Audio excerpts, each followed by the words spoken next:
नमस्कार मित्रांनो, शिव ट्रेकर्स या यूट्यूब चॅनलमध्ये तुमचं सर्वांचं स्वागत. आज आपण एक वेगळा विषय घेऊन आलोय. खरपुडी म्हणजे खेड तालुक्यातील एक आदिवासी भागातले खरपुडी गाव आहे. खरपूड गाव आहे. तर त्या गावामध्ये आपण अभ्यास वर्गाची एक थोडीफार शूटिंग करायला आलेलो आहे. जे आदिवासी मुलं आहेत की ते शिक्षणापासून बऱ्यापैकी वंचित आहेत किंवा त्यांना कोरोनाच्या काळामध्ये शिक्षण कमी भेटल्यामुळे तर त्यांना थोडेसे अडचण येतात. तर शाश्वत संस्थेमध्ये प्रतिभाताई तांबे मॅडम आहेत की त्या हे जे अभ्यास वर्ग जे चालवतात. तर आज आपण ह्या ठिकाणी ह्या मुलांचं शिक्षण कसं चालतं आणि त्यांनी इथं स्वयंसेवक आहेत स्वप्नील सर, तर यांच्या मार्फत इथल्या ह्या मुलांचं अभ्यास वर्ग घेतले जातात. अभ्यास वर्ग झाल्यानंतर यांची रेग्युलर जी शाळा असते झेडपीची ती चालू राहते. तर हे मुलांचं शिक्षण कुठपर्यंत आलंय आणि यांना कुठपर्यंत लिहिता वाचता येते याच्यावर आपण आज व्हिडिओ बनवणार आहेत. तर बघूया आजचा आपला हा जो व्हिडिओ आहे हा मॅडमने आता कुठपर्यंत यांचा अभ्यास घेतलेला आहे. पण यांच्यात आज ते परीक्षा पण घेणार आहेत, गणिताच्या परीक्षा घेणार आहेत, काही मराठीचे वाचन वगैरे घेणार आहेत. तर बघूया आपण हा त्यांचा अभ्यास वगैरे कसा चालतो.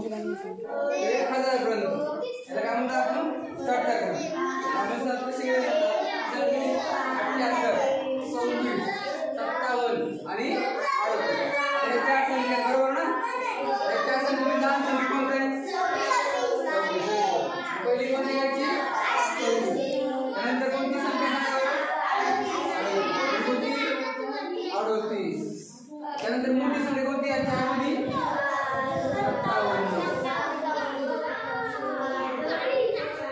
त्यानंतर लागेल कोणती शेवटची 0. लास्ट कोणती त्यामध्ये 15 संख्या कोणती 26. Very good. नंतर 28. नंतर बरोबर आहे का मुलांनो?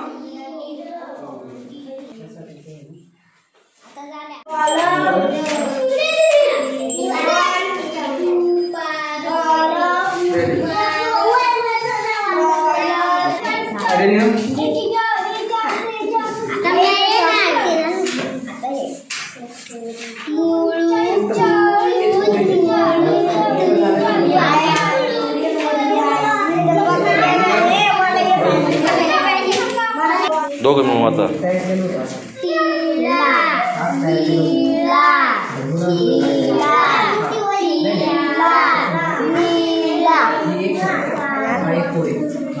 दुसरं घ्या.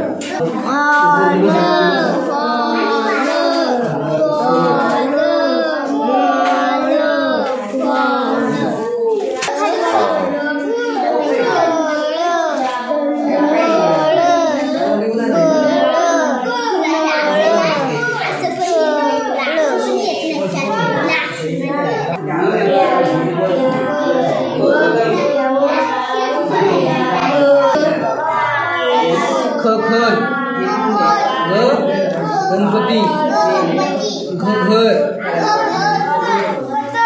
Very good. बकरी भवन मग काय आहे व्हेरी गुड. हे अरे वा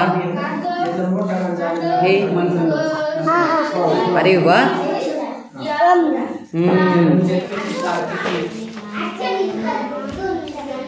मोत्या चित्रगीत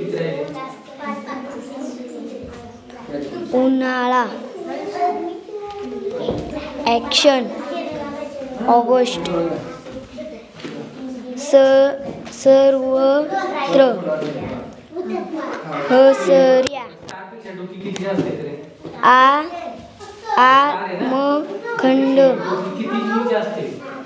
भैया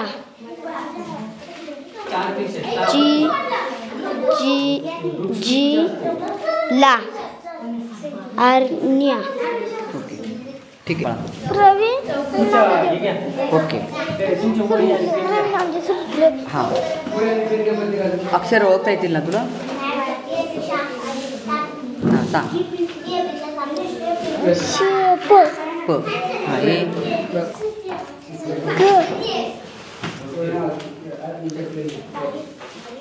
हे हां प तुझं नाव तू कितवीला आहे आणि ते सांगायचं आहे. पहिलेला नाव सांग ना. बरोबर आहे. हां सुदाम भोगटे व्हेरी गुड.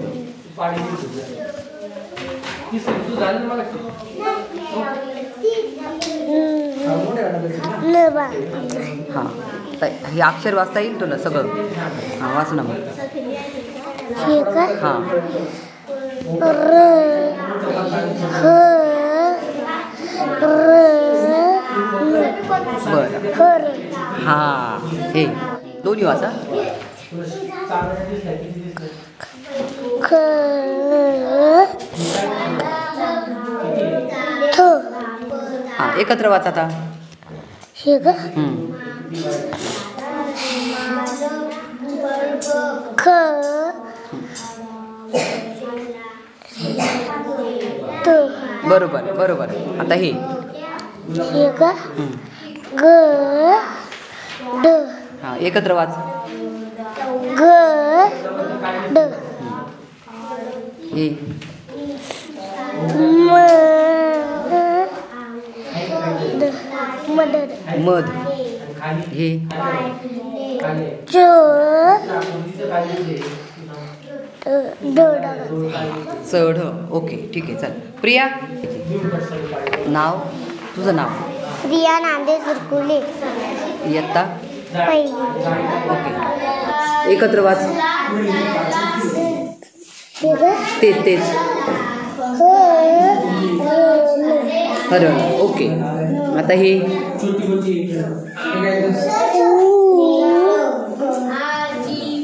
हां बरोबर आहे बरोबर आहे. वाच ना. हे हां हां हे आता हे प्रथमेश गणेश मध्ये मशे इयत्ता चौथी हे वाचशील. हो औषध अंग बॉल एपल ॲपल ओके लक्ष सौरभ आनंद बरोबर. आता हे रॉकी जॉकी मित्र तृप्ती आग्रेय वैष्णव आईस्क्रीम ज्येष्ठ निश्चय प्रकृती ऑक्साईड संग्रह स्नानदेव उत्कृष्ट बायोगॅस सूक्ष्मजीव प्लास्टिक श्वासनलिका आश्चर्य ध्वनिदर्शक शिष्यवृत्ती व्यवस्थापन सह्याद्री पुनरुत्पादन.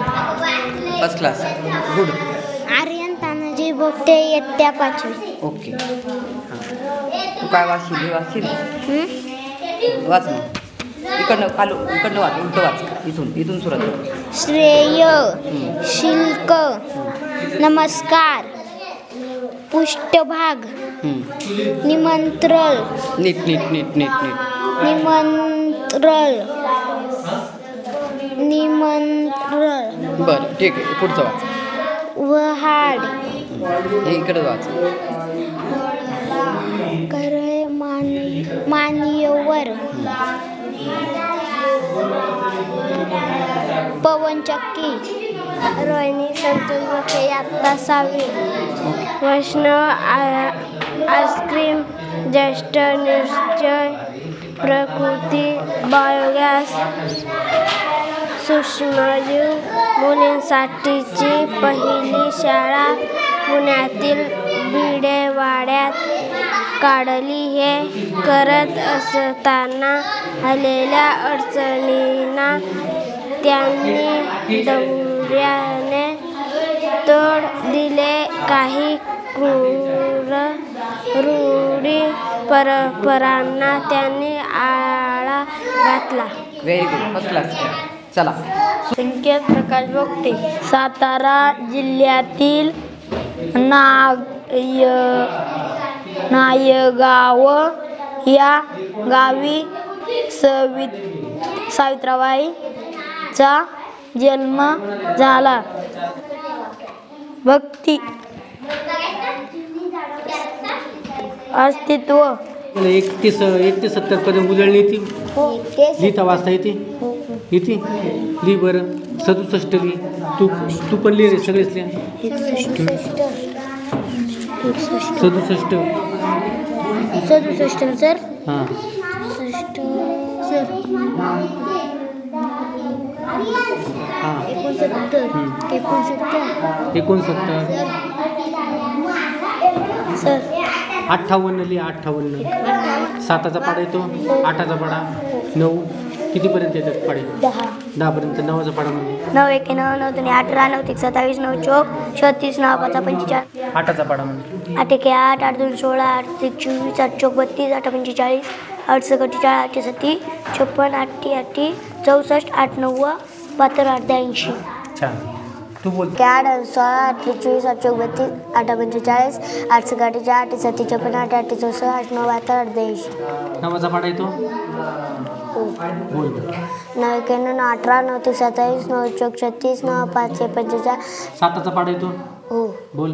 7 1 7 7 1 7 7 14 7 21 7 चौक 28 59.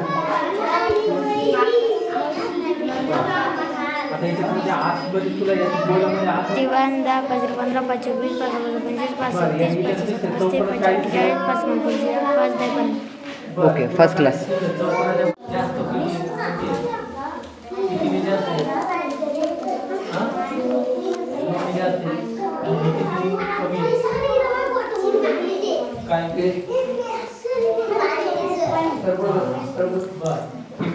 Okay, first class.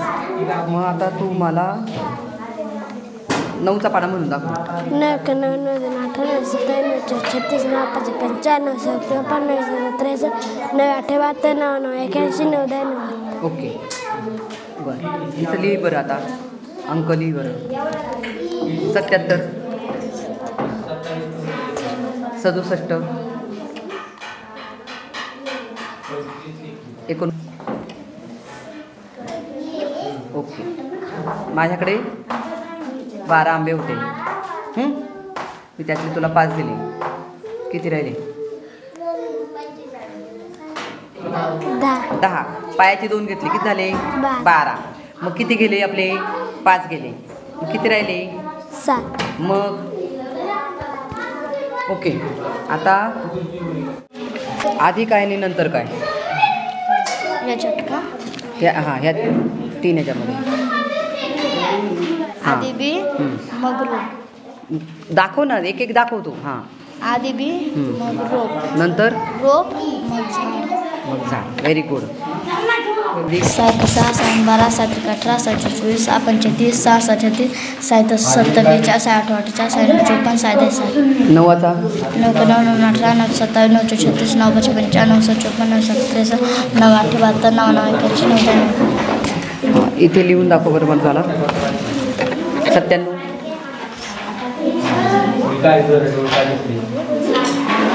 87 67 47 49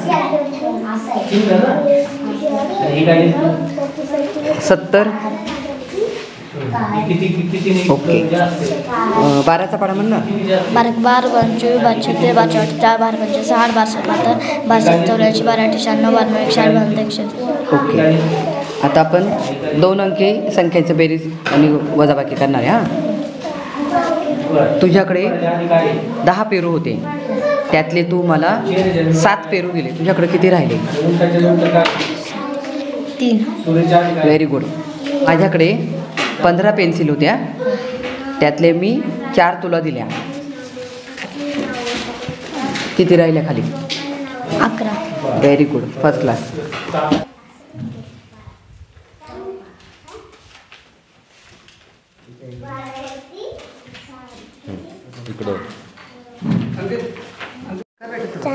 चांदमामा बघलास का? लिंबुनीच्या झाडामागे लपलास का? लिंबुनीचे झाड करवंदी, मामाचा वाडा चिरवंदी, मामाच्या वाड्याला येऊन जा, तूप रोटी खाऊन जा, तुपात पडली माशी, चांदमामा राहिला उपाशी.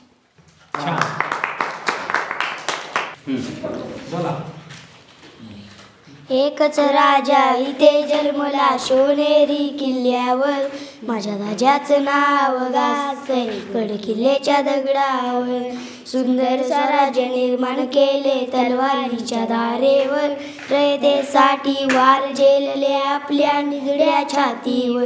प्राणपणाने लढले मावळे भरोसा त्या राजावर, आठवण येते मना मनातून भगवा झेंडा दिसल्यावर.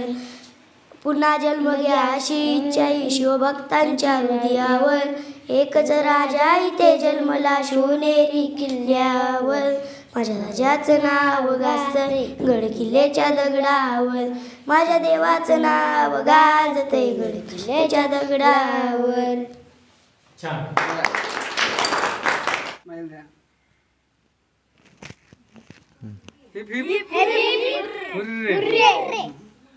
नमस्कार, माझं नाव स्वप्नील मसे. मी खरपूड मसेवाडी या गावचा रहिवासी आहे. तसेच माझे शिक्षण हे MBA झाले मार्केटिंग. आणि मी गेले ऑगस्टपासून 2021पासून इथं शाश्वत संस्थेमध्ये मुलांना वर्ग भरवत आहे. मी शिकवत आहे थोडक्यात. तसेच कोरोनाच्या 2-3 वर्षामध्ये कोरोनामध्ये आमच्या इथं मुलांना काही शिक्षणाची संधी नव्हती. शाळा बंद होत्या. परंतु आम्ही शाश्वत संस्थेने आमच्या इथे येऊन मुलांसाठी 2-2.5 तास शाळा भरवतात. त्यामुळे काय झालं, मुलांना आता कुठंतरी मराठी आणि गणिताच्या ज्या 4 क्रियात त्या येऊ लागल्या. मराठीचे लेखन वाचन तेही जमू लागले. त्यामुळे शाश्वत संस्थेच्या आम्ही मनापासून मी आणि आमच्या गावकऱ्यांकडून धन्यवाद किंवा आभार मानतो. तसेच मी आमच्या गावातल्या किंवा इतरही बाहेर जे विद्यार्थी आहेत होतकरू त्यांना आवाहन करतो की तुम्हीही असेच माझ्यासारखे योगदान शाळेसाठी आपापल्या ठिकाणी असेल तिथं द्यावे, अशीच माझी नम्र विनंती राहील. मॅडम, तुम्ही शाश्वत संस्थेमार्फत कोणकोणत्या तालुक्यामध्ये अभ्यास वर्ग चालवत आहे आणि किती ठिकाणी चालवत आहे आणि किती मुलांचा प्रतिसाद आहे तुम्हाला? नमस्कार, मी शाश्वत संस्था मंचरतर्फे प्रतिभा तांबे बोलत आहे. आम्ही आंबेगाव आणि खेड ह्या 2 तालुक्यांमध्ये अभ्यासवर्ग सुरू केले.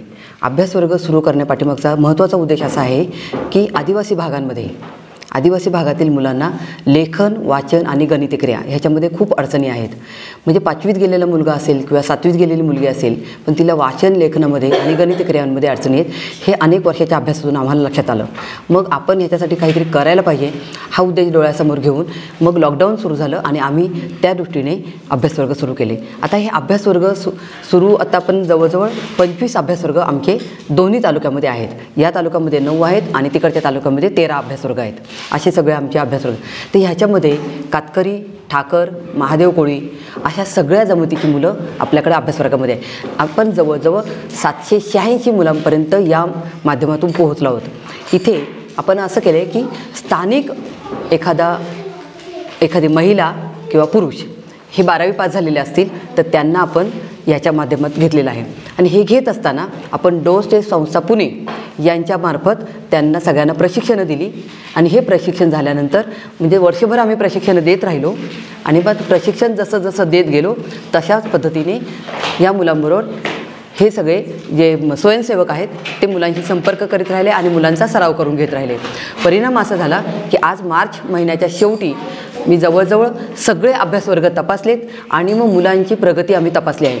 तर आमच्या लक्षात असं आलं आहे की जो मुलगा पहिल्यांदा किंवा मुलगी पहिल्या टप्प्यात होती ते आज 3ऱ्या किंवा 4थ्या टप्प्यात पोहोचलेले आहे. आणि हे यश अभ्यासवर्गाच्या माध्यमातून शिक्षकांना मिळालेलं आहे.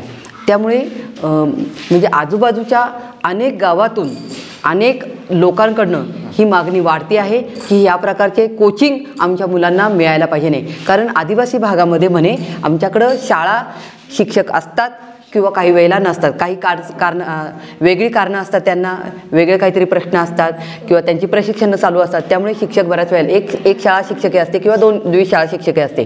मग अशा वेळेला ज्या वेळेला सगळे शिक्षक निघून जातात त्यावेळेला काहीच राहत नाही. मग हे सगळं होऊ नये आणि मुलांना जर आपल्याला गळती थांबवायची असेल तर हे कोचिंग एक्स्ट्राचं मुलांना मिळायलाच पाहिजे आणि तेही आदिवासी भागातील विद्यार्थ्यांना, कारण तिथे जास्त गरज आहे.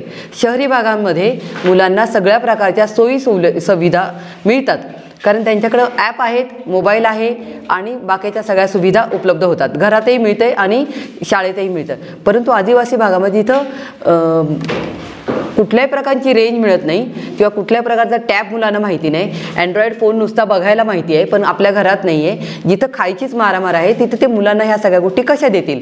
आणि हे सगळं लक्षात घेऊन आपण हे अभ्यासवर्ग सुरू केलेत. आणि हे अभ्यासवर्ग मला संपूर्ण खेड तालुका आणि संपूर्ण आंबेगाव तालुक्यामध्ये सगळ्या ठिकाणी पूर्ण करायचे आहेत. त्याच्या पाठीमागचा उद्देश हाच आहे की हे सगळे विद्यार्थी आणि विद्यार्थिनी याच्यासाठी अत्यंत गरजवंत आहेत.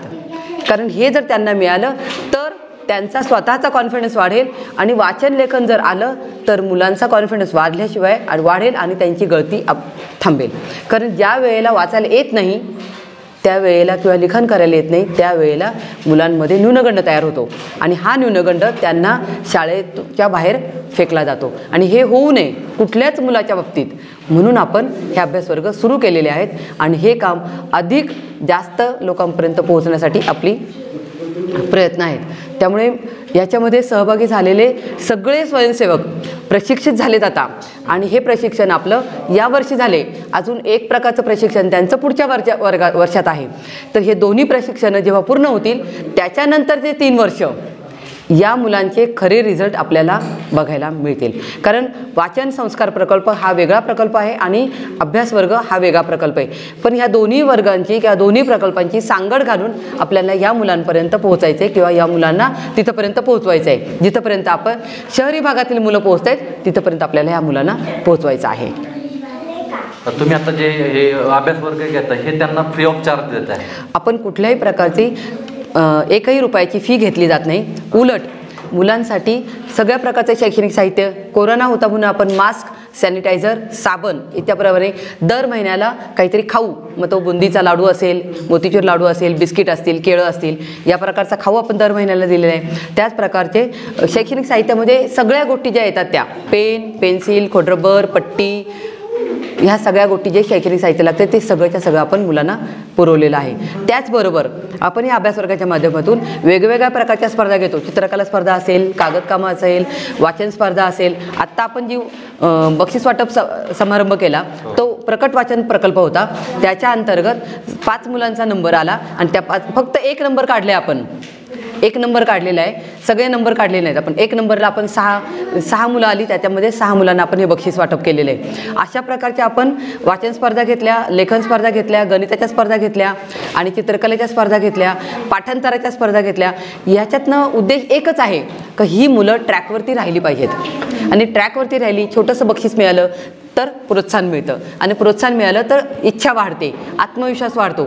आणि म्हणून आपण हा सगळा प्रकल्प मुलांबरोबर करत आहोत. जेवढं जास्त ऍक्टिव्हिटी घेईन तेवढे मुलं करत असतात, प्रत्यक्षमध्ये करत असतात. तुम्ही आता कोणकोणत्या विषयावर त्यांचा अभ्यासवर्ग घेताय? हे अभ्यासवर्ग आपलं भाषेतलं लेखन, वाचन आणि गणितक्रिया ह्या 3 गोष्टींवरती आपण भर दिलेला आहे.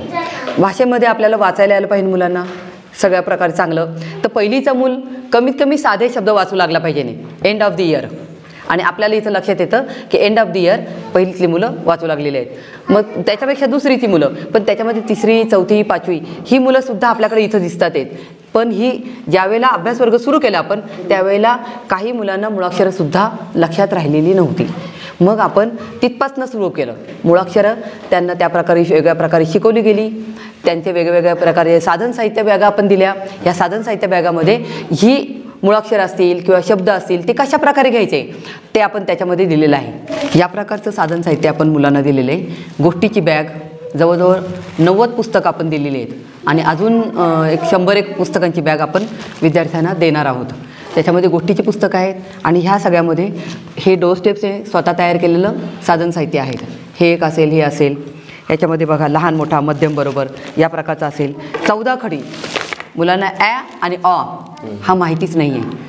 तो आपल्याला डोर स्टेप संस्थेकडनं या मुलांपर्यंत म्हणजे शाळांमध्ये आता घेतलं जाते परंतु ते सगळीकडे घेतलं जाते असातला भाग नाही. म्हणून आपण तेही याच्यामध्ये घेतो आहेत. आता हे घेतल्यानंतर आमच्या असं लक्षात आलं की जशी भाषा आणि गणित हे मूलभूत कौशल्य आहे, मूलभूत गरज आहे हे यायला पाहिजे. त्याच प्रकारे इंग्रजीची पण गरज आहे. पण याच्यासाठी हा पाया पक्का झाला की मग आपण इंग्रजीसाठी पण त्यांची तयारी करणार आहोत. आपण असं बघितलं आहे की अभ्यासवर्ग चालू असताना आम्ही आता खेड तालुक्यातल्या खरपूड हे गावात, हे अत्यंत टोकाचं गाव आहे जिथं तुम्हाला माहिती आहे की पवनचक्की आहेत. धरण उशाला आणि करोड घशाला अशी तऱ्हा आहे. त्यामुळे अनेक सुशिक्षित बेरोजगार आहेत इथं. जसे आपल्याला स्वप्नील सर मिळाले की ज्यांचं शिक्षण चांगलं झालेलं आहे, अभ्यासवर्गामार्फत ते आपल्याला इथं उपलब्ध झाले म्हणून अभ्यासवर्ग इथं चालू झाले.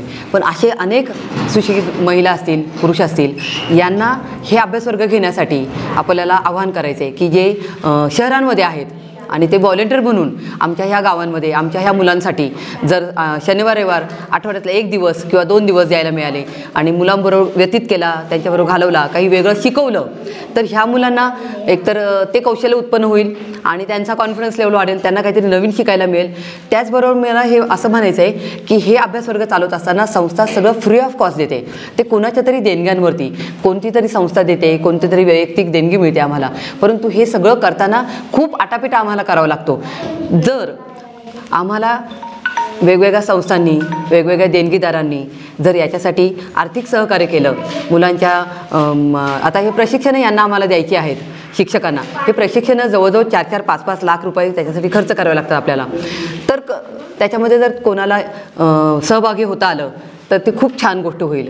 आणि कारण त्याच्यासाठीचा खर्चही खूप येतो. म्हणजे त्यांचा जेवणाचा खर्च असेल, प्रवासाचा खर्च असेल, मग वेगवेगळ्या ठिकाणी जाणं असेल, लोकांच्या गाठीभेटी घेणं असेल, पालकांची भेटी असेल, पालकांबरोबरच्या आमच्या मीटिंग्ज असतील, ह्या सगळ्या गोष्टी खूप कराव्या लागतात. पालकांना ह्या सगळ्या गोष्टींमध्ये सहभागी करून घ्यावं लागतं. आणि मग पालकांना ह्याच्यात जेव्हा अभ्यासवर्ग सुरू होतो 2 महिन्यानंतर 3 महिन्यानंतर पालक जेव्हा बघायला येतात, त्यांची मीटिंग असते, त्यावेळेला पालक बघतात आणि मग म्हणतात, अरे गेल्या वेळेला माझ्या मुलाला काहीच येत नव्हतं, पण आज तो वाचू लागलेला आहे, आज तो गणित करू लागलेला आहे, तो कविता म्हणतोय, तो चित्रकला करतोय. तर हे सगळं समाधान ह्या शिक्षकांच्या श्रमाला आहे. हे सगळं जे आहे ते शिक्षकांच्या श्रमाला आहे आणि त्यांना मिळालेल्या एकूण सगळ्या कोचिंगला आहे. तर हे सगळं अशा प्रकारे घडत राहिलं पाहिजे. त्यामुळे मी हे आव्हानही करते, मी सगळ्यांना याच्याबद्दल अभिनंदनही करते, सगळ्या मुलांचं, या सगळ्या गावातल्या लोकांचं आणि आपल्या अभ्यासवर्गाला लाभलेल्या स्वप्नील सरांचं. शाश्वत संस्थेने हे त्यांना उपलब्ध करून दिले म्हणून शाश्वत संस्थेचं सुद्धा आणि मी आपण आपल्याही धनंजय भाऊंचा मी खूप महत्त्वाचं सांगू इच्छिते की त्यांनी एवढ्या अडचणीच्या भागात येऊन हे शूटिंग करायला मदत केली, सहकार्य केलं. सकाळी 8:30 वाजता ते इथे उभे राहिले, आम्हाला यायला 9 वाजले, परंतु ते मात्र इथे 8:30 वाजताच उपस्थित झाले आणि ह्या सगळ्या मुलांबरोबर त्यांनी जवळजवळ गेले 3 तास आम्ही एकत्रित घालवलेलं आहे. सगळ्यांचं मनापासून धन्यवाद, आभार.